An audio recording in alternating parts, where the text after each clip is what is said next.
الحمد لله وكفى والصلاة والسلام على سيد الرسل وخاتم الأنبياء أما بعد فأعوذ بالله من الشيطان الرجيم بسم الله الرحمن الرحيم وَلَقَدْ آتَيْنَاكَ سَبْعًا مِنَ الْمَثَانِي وَالْقُرْآنَ الْعَظِيمِ وقال الرسول صلی اللہ علیہ وسلم سورة الفاتحة شفاء من كل داء او كما قال علیہ الصلاة والسلام۔ آج کا موضوع ہے سورہ فاتحہ۔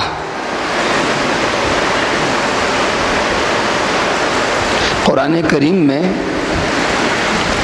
اللہ تعالیٰ کا ارشاد ہے کہ اے نبی،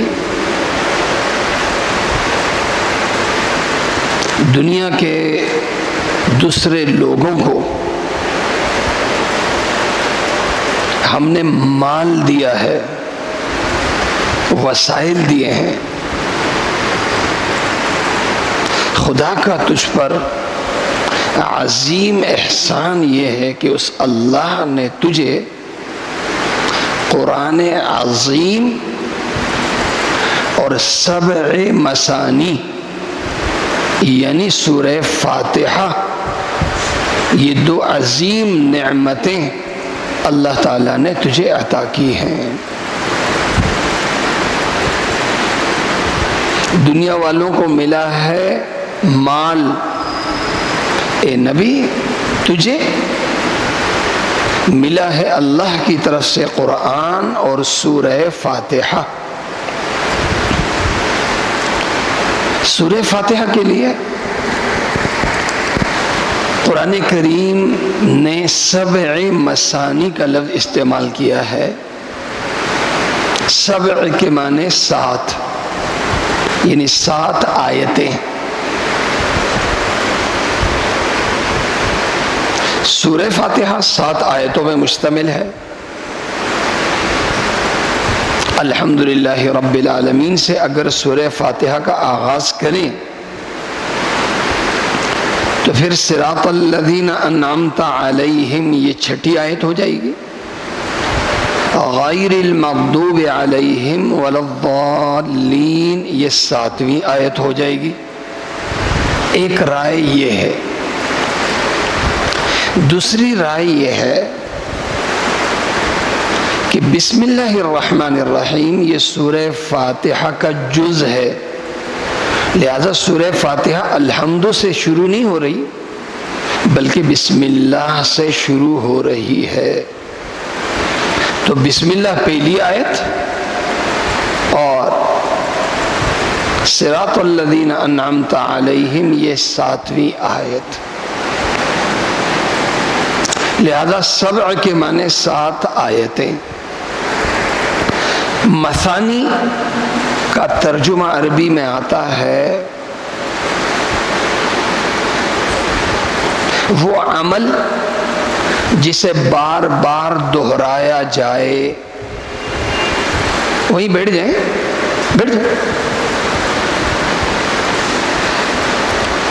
وہ عمل جسے بار بار کیا جائے،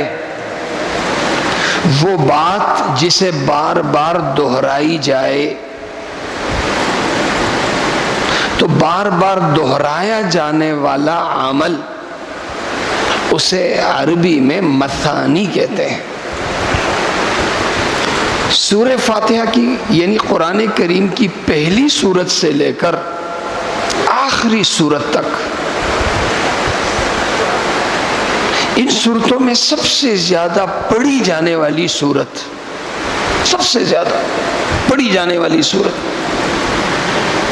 بچہ بھی سب سے زیادہ جسے پڑھتا ہو، بڑا بھی سب سے زیادہ جسے پڑھتا ہو، جوان بھی سب سے زیادہ جسے پڑھتا ہو، بوڑھا بھی جسے سب سے زیادہ پڑھتا ہو، ہر ایک کو جو یاد ہو، جس طرح میں لا الہ الا اللہ محمد الرسول اللہ ہر مسلمان کو جیسے یہ کلمہ یاد ہوتا ہے، اسی طرح ہر مسلمان کو سورہ فاتحہ بھی یاد ہوتی ہے. کیوں؟ اس لیے کہ یہ سورت بار بار پڑھی جاتی ہے. تو بار بار پڑھی جانے والی سورت چونکہ سورہ فاتحہ ہے، اس لیے قرآن کریم نے اس کے لیے لفظ استعمال کیا 7 مثانی. 7 آیتوں پہ وہ مشتمل وہ سورت جسے بار بار، جو سورت بار بار پڑھی جاتی ہو. اس سورت کا دوسرا نام ہے سورۃ الفاتحہ. فاتحہ کے معنی ہے فتح سے نکلا، اس کے معنی کھولنے کے. یہ وہ سورت ہے، یہ سورت قرآن کی مراد کو، مقصود قرآن کو کھولتی ہے. قرآن ہم سے کیا چاہتا ہے؟ قرآن کا پورا خلاصہ، قرآن کا مقصود مختصر لفظوں میں جس صورت میں بیان ہوا ہے وہ سورہ فاتحہ ہے. یعنی قرآن کو کھولنے والی سورت سورہ فاتحہ ہے. قرآن کو کھولنے والی سورت سورہ فاتحہ. چونکہ پورے قرآن کا خلاصہ ہے، پورے قرآن کا مغز ہے، اس بنیاد پر قرآن کریم کے لیے سورہ فاتحہ کے لیے اللہ کے نبی صلی اللہ علیہ وسلم نے 2 اور نام بھی ارشاد فرمائے ہیں. ایک ام القرآن اور ایک ام الکتاب. ام کے معنی ماں کے آتے ہیں، اصل کے آتے ہیں، جڑ کے آتے ہیں. تو قرآن کی، پورے قرآن کی ماں، پورے قرآن کی بنیاد، پورے قرآن کی جڑ سورہ فاتحہ ہے.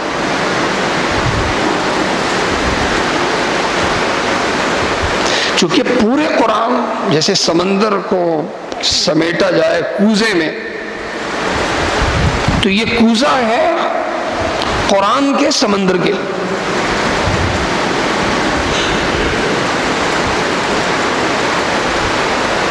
اور اس سورت کی عظمت کے اظہار میں اللہ نے اس سورت کے اندر تاثیر کیا رکھی ہے؟ تاثیر کیا رکھی؟ شفاء من کل داء. اللہ کے نبی صلی اللہ علیہ وسلم نے اسے ایک نام شفا کا بھی دیا، سورہ شفا. شفا دینے والی، علاج کرنے والی، بیماری یا بیماریاں دور کرنے والی سورت سورہ فاتحہ ہے. کوئی بیمار اسے پڑھے گا، اس کا ورد رکھے گا، اللہ پاک ضرور بے ضرور اس کے علاج کا غیب سے بندوبست کر دے گا. کوئی لا علاج مریض، علاج نہیں مل رہا، سورہ فاتحہ کے ورد سے اللہ تعالیٰ اس پر، اس بیماری کے علاج کا راستہ اللہ کھول دے گا. اب اتنی عظیم صورت، اتنی عظیم صورت جسے ہم سب سے زیادہ پڑھتے ہیں، جس کے لیے بہت سارے نام ہیں، اس صورت میں ایسا کیا رکھا ہے؟ اس صورت میں ایسا کیا رکھا ہے؟ تو یہ صورت مختصر طور پر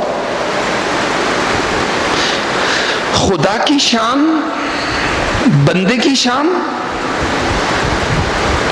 اور انسان کی سب سے بڑی ضرورت کو یہ صورت بیان کرتی ہے. خدا کی شان، جسے ہم خدا مانتے ہیں، اس کی شان کیا ہے؟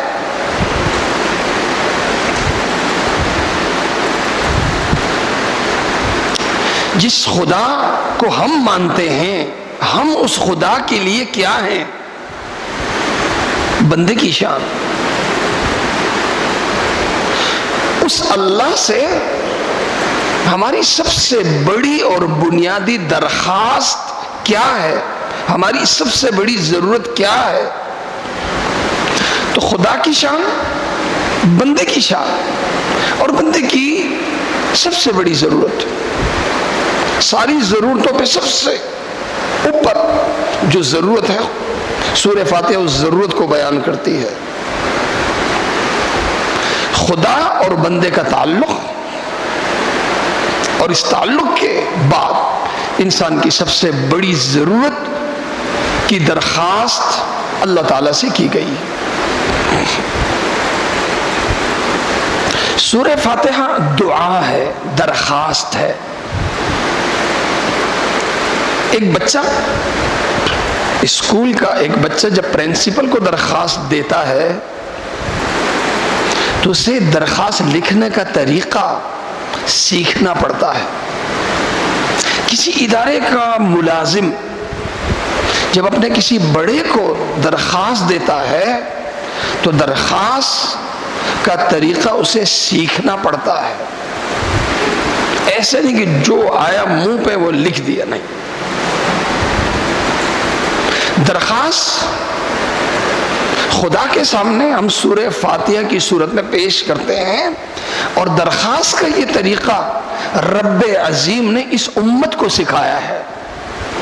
یہ بھرپور عاجزی پر مبنی یہ درخواست، عاجزی پر مبنی یہ دعا، یہ دعا پچھلی امتوں کو نہیں سکھائی گئی، اللہ نے اس امت کو سکھائی۔ اس درخواست میں جب ہم درخواست لکھتے ہیں تو اپنے بڑے جس کے سامنے میں درخواست پیش کرتا ہوں اس کی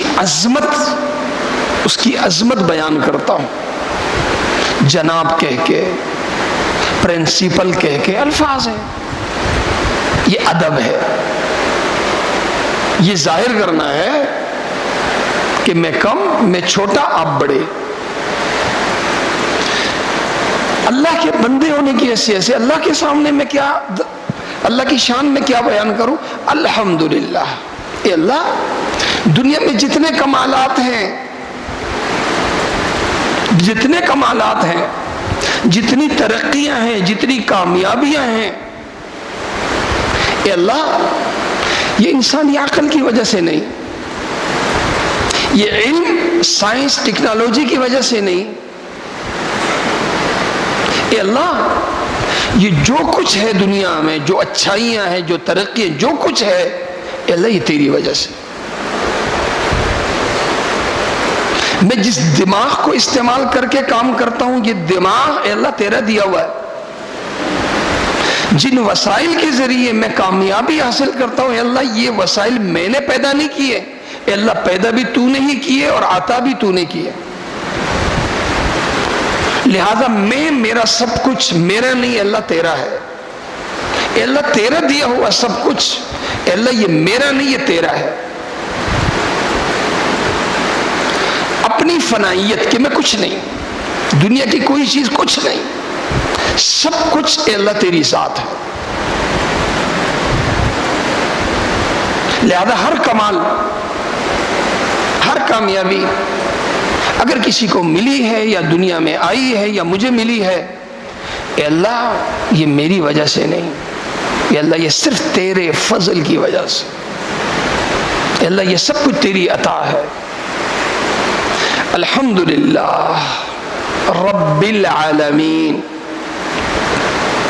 اے اللہ، بنایا بھی تو نے ہمیں ہے اور رکھوالی بھی تو ہی کر رہا ہے۔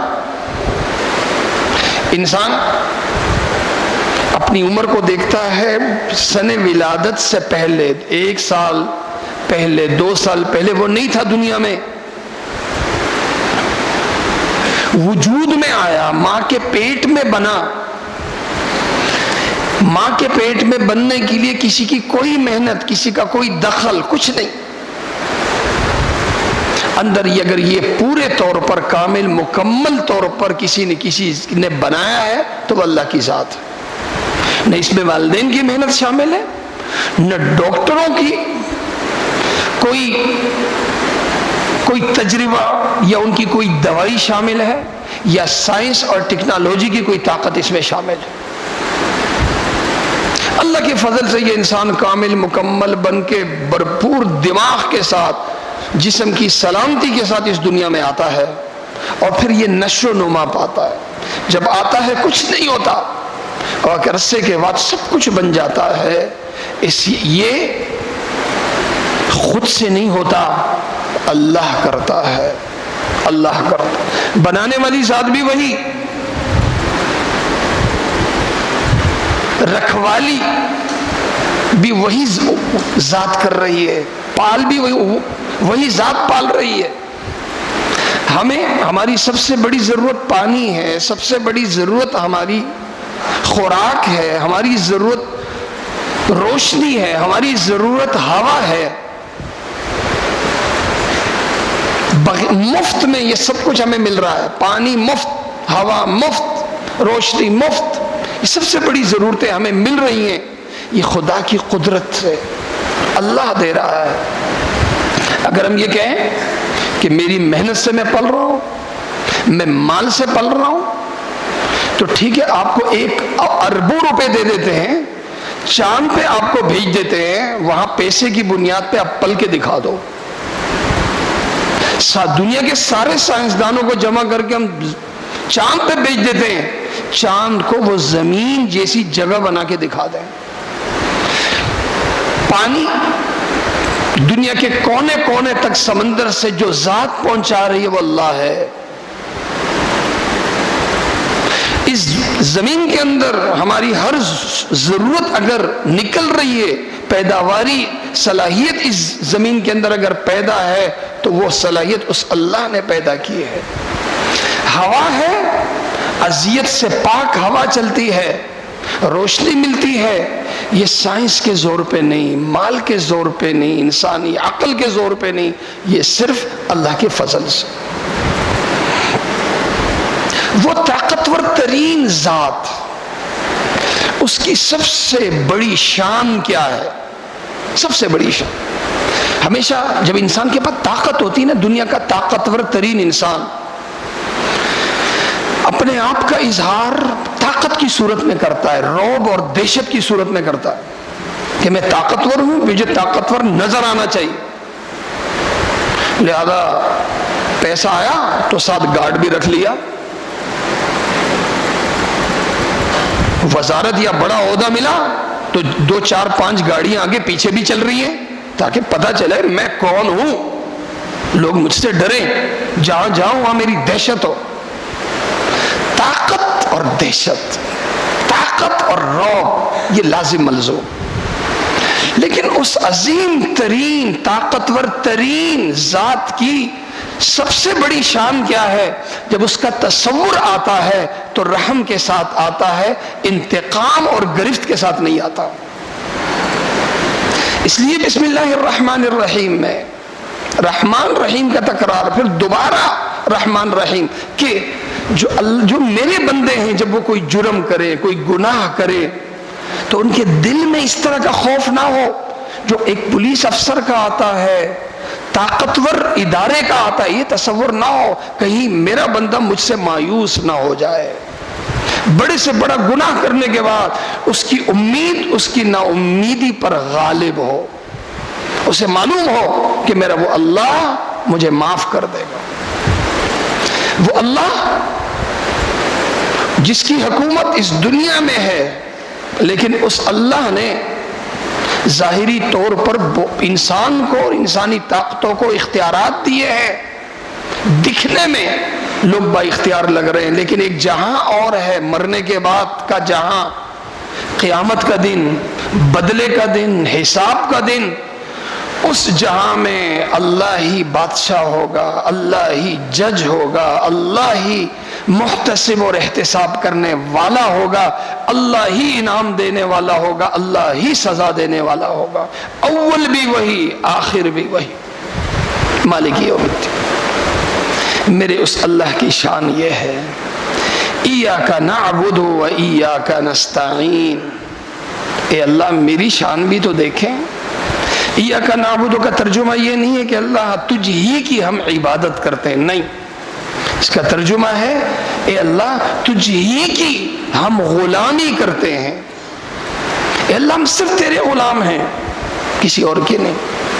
ہم نفس کے غلام نہیں، مال کے غلام نہیں، خواہش کے غلام نہیں، دنیا کی طاقتوں اور حکومتوں کے غلام نہیں۔ اے اللہ میں غلام ہوں تو صرف تیرا ہوں، اور غلام ایک وقت کا نہیں ہوتا، 24 گھنٹے کا ہوتا ہے۔ جیسے غلام اپنے آقا کا پابند، وفادار غلام وہ ہوتا ہے جو آقا کے حکم کے سامنے نہ اپنی عقل چلائے، نہ اپنی خواہش چلائے، نہ وقت کو دیکھے، بلکہ ہر آن اور ہر گھڑی اپنے آقا کے حکم کو دیکھے اور اطاعت کرے۔ اے اللہ میں وہی غلام ہوں، تیرا حکم آئے، تیرا حکم اے اللہ میں اپنی خواہش پہ، میں اپنی چاہت پہ اللہ اوپر رکھوں گا۔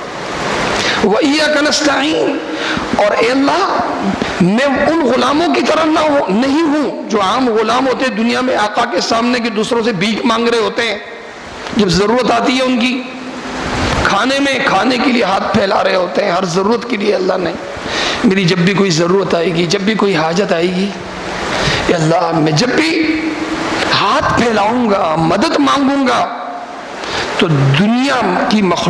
دنیا والوں سے نہیں، مخلوق سے نہیں، اے اللہ میں مدد صرف تجھ سے مانگوں۔ ایاک نعبد و ایاک نستعین، یہ بندے کی شان ہے۔ میں غلام صرف اللہ کا ہوں، اس لیے کوئی بھی حکم، دنیا کا کوئی حکم آتا ہے، میرے پاس ترازو ہے، کہیں اس حکم سے میرے رب کا حکم تو نہیں ٹوٹ رہا۔ میں گھر پہ ہوں، میرے والدین میرے لیے اللہ کے بعد سب سے پہلے، لیکن والدین کا حکم بھی اگر اللہ کے حکم کے منافی ہے تو والدین کو بھی نہ۔